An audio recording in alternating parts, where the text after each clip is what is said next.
네, 기고만장 기자실의 시청자라면 굉장히 익숙한 얼굴이죠. 기고만장 시즌2 진행자셨던 유일한 부장 자리하셨습니다. 안녕하세요. 네, 안녕하세요. 네, 어떻게 지내셨어요? 네, 이틀째죠? 네, 네, 한 2달 된 것 같았습니다. 네. 네, 그렇습니다. 네. 뭐 이 자리에 이제 서니까 상당히 좀 더 긴장돼요, 이상하게. 그러죠. 네. 네. 또 이렇게 진행을 하다가 이렇게 그 손님이 돼가지고 네. 뭔가 하나 이렇게 뭐 투자학개론이다, 뭐 대단한 타이틀이 걸리고 하니까 네. 너무너무 긴장이 되고 그래서 혹시라도 방송 중에 실수가 있더라도 많은 양해 바라겠습니다. 저도 이상하게 네. 그 대답하는 자리에 가면 더 긴장이 되더라고요. 근데 말씀하시는데 뭐 많이 힘들거나 그러시지 않으시죠? 재밌게 하시는 것 같아요. 너무너무 보기 좋습니다. 네, 제가 뭐 장염으로 며칠째 굶고 있지만, 네. 네. 이 시간만 되면 또 이렇게 또 힘이 나가지고, 네. 그렇습니다. 이 진행이 방송이 또 잘 됩니다. 맞습니다. 네. 방송이 참 이게 에너지가 많이 좀 드는 그런 일이거든요. 그래서 그러게 말이에요. 저도 상당히 긴장이 되는데, 방송 끝나면 이제 시체가 됩니다. 네, 참 빨리빨리 정상화 돼야 될 텐데. 네. 제가 사실 원래는 이제 이렇게 이 가슴에 붙은 이 악어 얘기도 하면서 네. 좀 이렇게 편하게 방송을 하려고 했거든요. 그런데 이제 이 자리에 서니까 그런 말이 안 나와요. 악어 얘기 근데 이제 해주세요. 추억의 악어지 않습니까? 이 전통적인 이 의상들. 아, 네. 근데 이제 이런 것들이 한때 이제 잊혀졌다가 다시 또 이제 부각이 되고 그렇죠. 또 이제 뭐 그 여기저기 가보면은 이제 많이 또 간판이 걸리게 되고 그래서 투자하시는 분들도 뭐 사실은 좀 이렇게 한번 잊혀졌다가 다시 우뚝 서는 이런 산업들 네. 그런 기업들 이 기업들이 좀 한 방이 있다 이런 것들을 항상 명심하시는 게 어떨까 이런 얘기를 좀 다시 한번 복고로 돌아가 보자. 네, 재미있게 하려고 그랬는데 네. 이게 재미있게 안 되네요. 재밌었습니다. 아, 그래요? 네, 굉장히 알겠습니다. 재밌었어요. 뭐 사실 뭐 이 악어라든지 뭐 뱅뱅 그 추억의 뭐 이랜드 이런 것들이 다 요즘 다시 뜨고 있잖아요. 그렇습니다. 네, 네. 오늘 해주실 내용은 뭐 어떤 말씀이신지? 이제 뭐 임지은 기자랑 뭐 이상수 PD랑 이제 투자 개론이라는 이제 제목을 잡았었는데 사실 저는 이제 요즘 드는 생각 중에 하나가 어떤 뭐 연금이라든가 이 시장이 커지잖아요. 네. 근데 이제 이 시장이 뭐 수십조, 수백조, 뭐 몇십 년 뒤에는 뭐 수천조, 한 2천조까지 커질 수 있다. 이런 전망이 나오는데 국내 시장은 사실 좀 이렇게 협소하다. 네. 작다. 이런 느낌을 떨칠 수가 없어요. 그래서 이제 이 코너에서는 저는 이제 앞으로 좀 투자 개론, 특히 좀 이제 해외 투자 쪽을 좀 많이 좀 뭐랄까. 해외. 네, 좀 이렇게 공부도 하고 네. 발굴을 해서 또 전문가분도 좀 데려다가 네. 같이 좀 한번 좀 재미있게 아. 코너를 꾸며볼까 이런 생각을 하고 있어요. 근데 네. 오늘은 아니고 네, 네. 제가 조금 좀 준비하는 기간이어서 네. 준비가 되면 국내 시장은 뭐 너무 좁다. 채권이든 주식이든 뭐 부동산이든 뭐든 너무 좁다. 이런 분들이 많고 네. 실질적으로 그런 수요가 많이 생기고 있어요. 해외로 가보자. 아, 그럼요. 네, 그래서 저희 기고만장 기자실도 그렇고 머니투데 방송 좀 늦었다 싶은 감은 있지만 하여튼 지금이라도 제대로 준비해서 뭐 동남아시아나 해외 어디에 뭐 PBR이 0.1이고 뭐 PER이 뭐 한 두세 배고 분명히 이런 기업들이 있을 것 같거든요. 그래서 그런 기업들이 나오면 시시때때로 좀 이렇게 전해드리겠다. 이런 말씀을 드리고 싶습니다. 그 전에 근데 해외 출장이라도 한번 다녀오셔야 뭐 비행기라도 한번 타 보셔야 이 해외 얘기가 좀 되지 않을까요? 그 관련해서는 저희 본부장께서 아마 우리 임지은 진행자 앵커의 얘기를 듣고 아마 조만간 티켓을 하나 끊어주지 않을까. 방송에 와서 해외 출장을 한 번 안 보내요. 그러니까요. 매일매일 방송. 국내파시잖아요. 그래서요. 네. 그래서 일부러 지금 이제 이 네. 코너를 해외 쪽으로 지금 방향을 잡고 저희 아픈 곳을 또 건드려 주시네요. 고맙습니다. 네.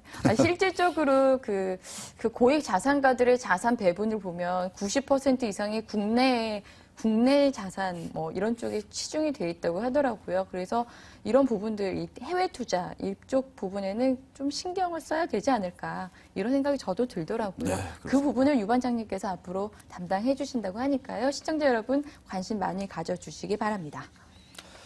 네, 알겠습니다. 네. 뭐 기대에 부합하도록 노력을 하긴 할 텐데 너무 큰 기대를 하면 실망도 큰 법이니까 적절하게 네. 기대해 주십시오. 네. 네, 알겠습니다. 네.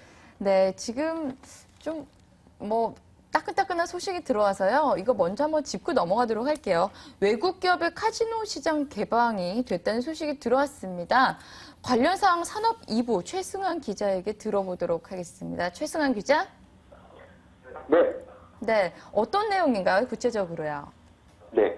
오늘 문화체육관광부는 중국 미국계 합작사인 LOCG 코리아가 청구한 인천 영종도 내 외국인 전용 카지노 사전 심사 결과 적합 통보를 했다고 밝혔습니다. 심사에서는 LOCG 코리아의 신용 상태, 투자 규모, 자금 특성, 결격 사유 여부 등이 중점 평가됐는데요. 결과적으로 적합 판정을 받았습니다. LOCG 코리아는 지난해 첫 사전 심사에서 부적합 판정을 받았지만 신용 등급을 개선하고 투자 금액을 증액하는 등 요건을 강화해 허가를 받는 데 성공했습니다. LOCG 코리아는 오는 2018년까지 영종도 미단시티에 7,437억 원을 투입해 외국인 전용 카지노와 호텔, 쇼핑몰, 컨벤션 등을 짓게 됩니다. 첫 외국계 자본의 카지노 설립 허가에 따라 외국 관광객 유치, 경기 활성화, 일자리 창출 등 효과가 기대되고 있습니다. 설립 계획에 따르면 공사 기간이 2014년부터 2018년까지 8,000명의 고용 효과를 거두게 되고 2020년에는 8,900억 원의 관광 수입을 창출할 것으로 예상되고 있습니다. LOCG 코리아가 사전 심사에서 적합 판정을 받았지만 아직 완전히 확정된 것은 아닙니다. LOCG 코리아는 정부로부터 당초 계획대로 투자를 이행하는지 여부 등을 평가받은 뒤 2018년 1월 카지노 번호가를 취득해야 합니다. 또 정부는 매년 회계감사와 투자 이행 실적 보고, 단일 계좌로 투자자금 관리, 국내 예치 투자 금액의 본사업 사용 등을 조건으로 제시하고 외국인 고용 창출 방안 강구 등을 공고사항으로 채택했습니다. 이들 조건이 충족되지 않으면 적합 결정 취소는 물론 번호가 불허 등의 조치가 취해집니다. 막대한 경제 효과가 예상되지만 일각에서는 외국 특이성 자본의 유입과 국부 유출 등 소위 먹튀에 대한 우려도 나오고 있는 상황입니다. 때문에 문체부는 카지노 허가 유효 기간을 3년으로 하고 사업권 양수 양도에 대한 문체부 장관의 사전 승인을 받도록 하는 등 안전장치를 마련했습니다. 한편 영종도에는 LOCG 코리아 이외에도 유니버설 엔터테인먼트, 라스베이거스 샌즈 등 세계에서 4개의 외국 기업이 관심을 갖고 있는 것으로 알려졌습니다. 인천 영종도가 앞으로 한국판 라스베이거스로 도약할 수 있을지 주목됩니다. 지금까지 서울정부청에서 최승환이었습니다. 네, 뭐 외국 기업, 국내 카지노가 이제 첫 네. 진출을 하네요. 개방이 된 거죠, 외국 자본에게. 2018년도에 네. 영종도에 입성을 한다고 하는데, 이런 외국의 카지노의 진출, 의미가 어떤 게 있을까요? 일단은 우리 최 기자가 전화 연결 들으면서 네. 언뜻 떠오른 영화가 이 대부.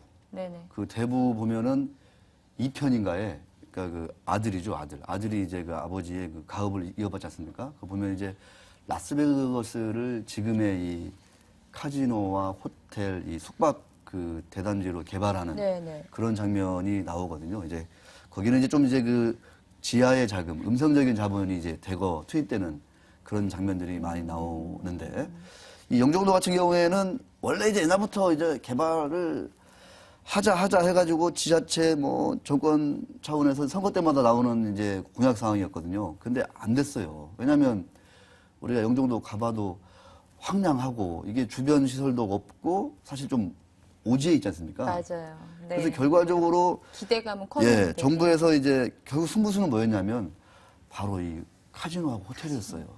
그러니까 이제 이거를 승인을 해주냐 말 것이냐를 했을 때 쉽게 승인하자라고 얘기할 수 있는 상황이 아니잖아요. 왜냐하면 이 도박 산업이 갖는 어떤 그 부정적인 이미지.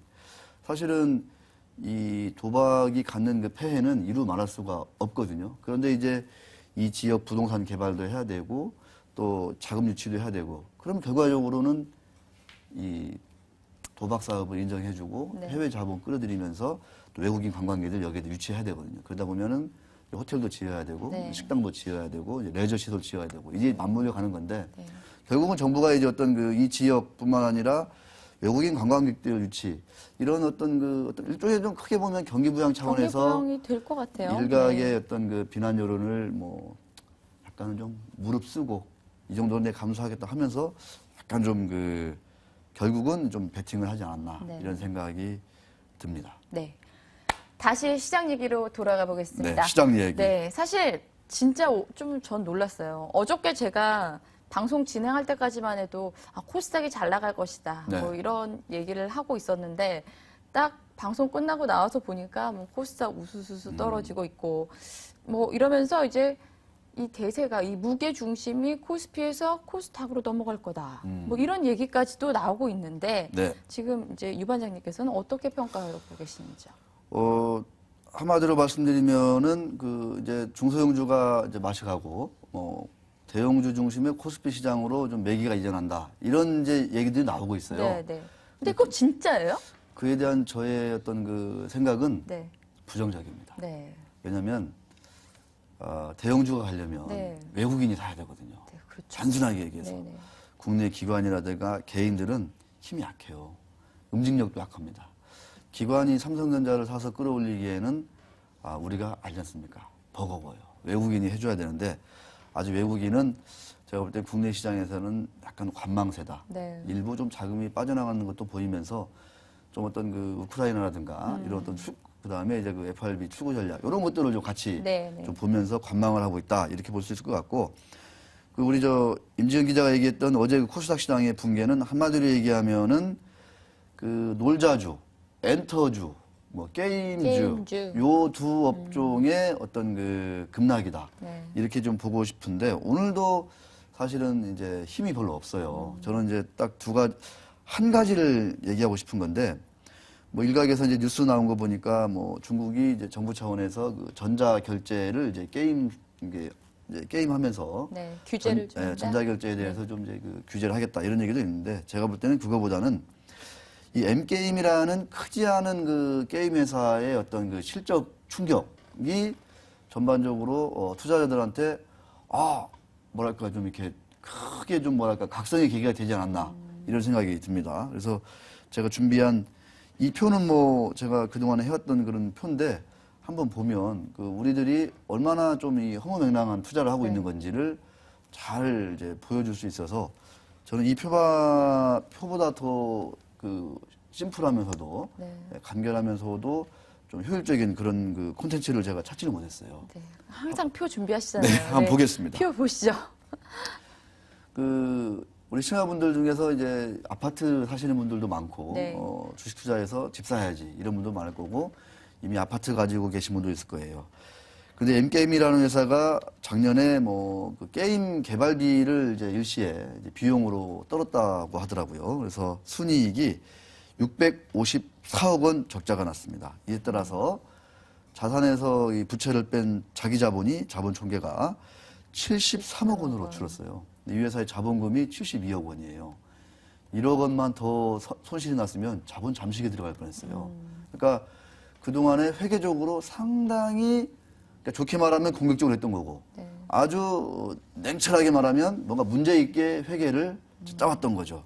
그러니까 어마어마한 그 비용을 일시에 떨었다라고밖에 우리가 볼 수 없다는 거고 이렇게 되다 보니까 어떤 일이 빚어진 거냐면 PBR이라고 하는 것들이 7, 8에 56, 8배. 그러니까 우리가 이제 아파트를 살 때 있지 않습니까? 임지영 기자도 뭐 아파트 이제 사러 가고 할 때 정말 따지잖아요. 이 회사가 뭐 위치가 어떻고. 그렇죠. 네. 심지어 몇 년 뒤에 잘 팔릴 건지. 그럼요. 뭐 그 향후 집값이 어떻게 될 건지 이런 것들을 다 따지지 않습니까? 그런데 N게임이라는 주식이 어제 뭐 하한가가 빠졌다고 하지만 오늘 이 시간에도 우리 시청자분들은 그러니까 1억 원짜리의 이 아파트예요. 네. 이 아파트의 가치가. 그런데 그거를 8억 원에 사는 거예요. 8억 원에. 그러니까 1억 원짜리 아파트를 8억 원에 사실 분들이 대한민국에 있을까요, 없을까요?